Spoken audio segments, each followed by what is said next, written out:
What do you work on while you're querying? My name is Jane. I'm an author, editor, publishing professional. I help you make your writing better. This is totally up to you. I'm going to give you some pieces of information for you to chew on, and then you have to make this decision. So the question says that when you're querying book one in what is meant to be a series, do you work on book two while you are querying, or do you work on something else entirely? And I don't know the answer for this, but I'm going to give you some stuff. So if you are writing something that you know has to be a series, I recommend querying book one because you don't want to spend the next 10 years writing 5 books just to find out that it's not a marketable concept or that you didn't start in the right place and these books all have to be scrapped. Querying book one, and instead of tinkering with that book while it is out on submission and while it is being queried, you should be working on something else.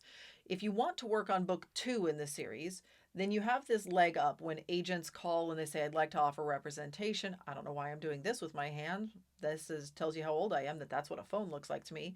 So, but when the agent calls and says, hey, I'd like to offer representation, what else have you been working on? You're able to say like, hey, book two is nearly finished and book three already has an outline. That sounds fantastic. But if that book doesn't get picked up, then you've sunk a bunch of time into book two, which now is not queryable because book one didn't get picked up. So you got to kind of start over.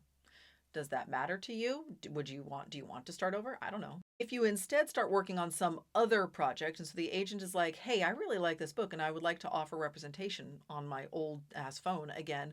But what else have you been working on? And you're like, well, I started working on this other thing. And they're like, that's great. That sounds like a great pipeline for some other project while this is on submission. Let's put together an outline and a proposal for the rest of the series. You keep working on that other thing so we can have multiple irons in the fire at a time. And that's where I think most people sort of end up landing is they say like they're querying book one while they've got basically the equivalent of a book proposal, even though fiction is almost never sold on proposal, but they've got some sample chapters, they got a full outline, they understand where the series is going.